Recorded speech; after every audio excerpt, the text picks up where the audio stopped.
चलिए, आज बात करते हैं एक ऐसे फैसले की जिसने भारत में लाखों लोगों के लिए प्यार के मायने ही बदल दिए। जी हां, हम बात कर रहे हैं सुप्रीम कोर्ट के उस ऐतिहासिक फैसले की जिसने समलैंगिकता को अपराध की श्रेणी से बाहर कर दिया। तो आइए जरा इसकी गहराइयों में उतरते हैं और समझते हैं कि ये इतना बड़ा बदलाव आखिर कैसे और क्यों हुआ। ये सिर्फ कोई कानूनी फैसला नहीं था, ये लाखों लोगों की जिंदगियों से जुड़ा हुआ था। जरा सोचिए, एक ऐसे कानून के साये में जीना जहां आपकी पहचान ही आपको अपराधी बना देती है। हर पल एक डर कि पता नहीं कब कहां पकड़ लिया जाए। ये जो बात कही गई है ना, ये इस कानून के इंसानी पहलू को, उसके दर्द को सामने लाती है।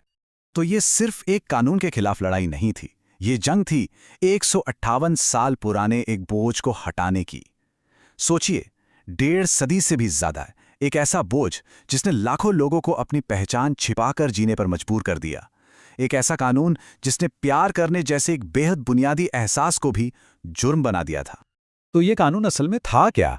चलिए इसे समझने के लिए इसकी जड़ों तक चलते हैं, देखते हैं कि ये आया कहां से था। तो ये था भारतीय दंड संहिता का सेक्शन 377। इसमें कहा गया था कि प्रकृति के विरुद्ध शारीरिक संबंध एक अपराध है। अब सवाल ये उठता है कि प्रकृति के विरुद्ध का मतलब क्या है।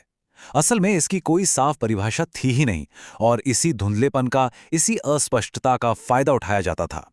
अधिकारी इसे अपनी मर्जी से इस्तेमाल करते थे और इसका निशाना ज्यादातर समलैंगिक समुदाय ही बनता था।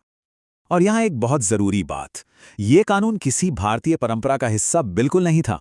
ये पूरी तरह से ब्रिटिश राज की देन था, उनकी विक्टोरियन सोच का नतीजा। और मजे की बात देखिए, या कहिए विडंबना देखिए, कि ब्रिटेन जिसने हम पर यह कानून थोपा, उसने खुद 1967 में ही इसे खत्म कर दिया था। और ये सिर्फ कोई पुरानी इतिहास की बात नहीं है। अभी हाल ही में 2018 में ब्रिटेन की तत्कालीन प्रधानमंत्री थेरेसा मे ने इन औपनिवेशिक कानूनों के लिए माफी भी मांगी। उन्होंने साफ साफ माना कि ये कानून तब भी गलत थे और आज भी गलत हैं, और ये भी माना कि इन्हीं की वजह से आज भी भेदभाव होता है। तो चलिए अब आते हैं इस मामले की असल जड़ पर। देखिए, ये लड़ाई सिर्फ एक कानून को बदलने की नहीं थी। नहीं, ये लड़ाई थी हर इंसान के सम्मान और गरिमा की। अदालत ने भी इस मामले को सिर्फ एक कानूनी दांवपेच की तरह नहीं देखा। उन्होंने इसे LGBTQ+ समुदाय के लोगों को एक इंसान के तौर पर पूरी तरह से स्वीकार करने का सवाल माना। जैसा कि यहाँ कहा गया है, ये एक सफर था नफरत से इंसानियत की तरफ। जो याचिकाकर्ता थे, यानी जिन्होंने ये केस दायर किया, उनका तर्क बिल्कुल साफ था। उन्होंने कहा कि सेक्शन 377 उनके मौलिक अधिकारों के सीधे सीधे खिलाफ है। ये उनके सम्मान पर एक हमला है, उनकी प्राइवेसी यानी निजता में दखल है, और ये उन्हें एक ऐसा जीवन जीने पर मजबूर करता है जहां उन्हें दूसरे दर्जे का नागरिक महसूस कराया जाता है। अब इस फैसले के केंद्र में एक बहुत बड़ा वैचारिक संघर्ष था। ये असल में दो अलग अलग तरह की सोच, दो अलग अलग नैतिकताओं का टकराव था। तो यहाँ दो तरह की नैतिकता की बात हो रही थी। एक तरफ थी सामाजिक नैतिकता, मतलब समाज के ज्यादातर लोग क्या सोचते हैं, क्या मानते हैं, ये चीजें समय के साथ बदलती रहती हैं। और दूसरी तरफ थी संवैधानिक नैतिकता। ये हमारे संविधान के मूल सिद्धांतों पर टिकी है, जैसे आज़ादी, बराबरी और हर व्यक्ति का सम्मान। और इसका मकसद ही यही है कि जो अल्पसंख्यक हैं, उन्हें बहुसंख्यकों के भेदभाव से बचाया जाए। और इस टकराव पर अदालत का रुख एकदम साफ था। कोर्ट ने कहा कि जब भी समाज की सोच और संविधान के सिद्धांतों में टकराव होगा, तो जीत हमेशा संविधान की होगी। संवैधानिक नैतिकता हमेशा ऊपर रहेगी। अदालत का काम संविधान की रक्षा करना है, ना कि भीड़ की राय को लागू करना। तो सवाल यह है कि अदालत अपने आखिरी फैसले तक पहुंची कैसे? चलिए उन मुख्य पिलर्स को, उन तर्कों को समझते हैं जिन पर यह पूरा फैसला टिका हुआ है। अदालत के सामने एक सीधा सा सवाल था, बराबरी का सवाल। क्या कोई ऐसा कानून हो सकता है जो देश के ही कुछ नागरिकों को सिर्फ उनकी पहचान की वजह से अपराधी बना दे, और फिर भी हम कहें कि सब बराबर हैं? और इस सवाल पर अदालत का जवाब था एक जोरदार नहीं, बिल्कुल नहीं।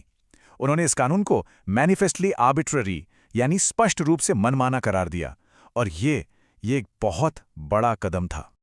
तो इस शब्द मनमाना का मतलब क्या है? सीधा सा मतलब है एक ऐसा कानून जो बिना किसी तर्क के, बिना किसी ठोस वजह के बनाया गया हो। अदालत ने कहा कि सेक्शन 377 बस कुछ लोगों को बिना किसी कारण के निशाना बनाता है और ये सीधे सीधे बराबरी के अधिकार का उल्लंघन है। तो इस पूरे फैसले को हम 3 मजबूत स्तंभों पर खड़ा देख सकते हैं। पहला, सम्मान का अधिकार। दूसरा, निजता का अधिकार। और तीसरा, बराबरी का अधिकार। यही 3 सिद्धांत इस पूरे फैसले की नींव हैं। तो असल जिंदगी में इन अधिकारों का मतलब क्या हुआ? चलिए समझते हैं। सम्मान यानी डिग्निटी का मतलब है कि किसी का यौन रुझान उसकी पहचान का एक स्वाभाविक हिस्सा है, ये कोई बीमारी या दिमागी फितूर नहीं है। निजता यानी प्राइवेसी का मतलब है कि हर किसी को अपना साथी चुनने का हक है। बराबरी यानी इक्वालिटी, इसका मतलब है कि यौन रुझान के आधार पर किसी के साथ कोई भेदभाव नहीं हो सकता। और हाँ, एक और जरूरी बात, स्वास्थ्य।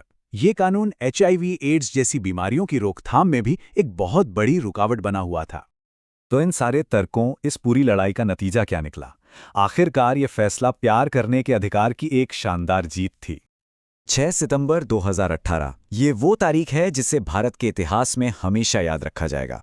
सुप्रीम कोर्ट ने एक मत से सर्वसम्मति से फैसला सुनाया कि वयस्कों के बीच सहमति से बने समलैंगिक संबंधों पर अब सेक्शन 377 लागू नहीं होगा। आखिरकार प्यार को अपराध के पिंजरे से आजाद कर दिया गया।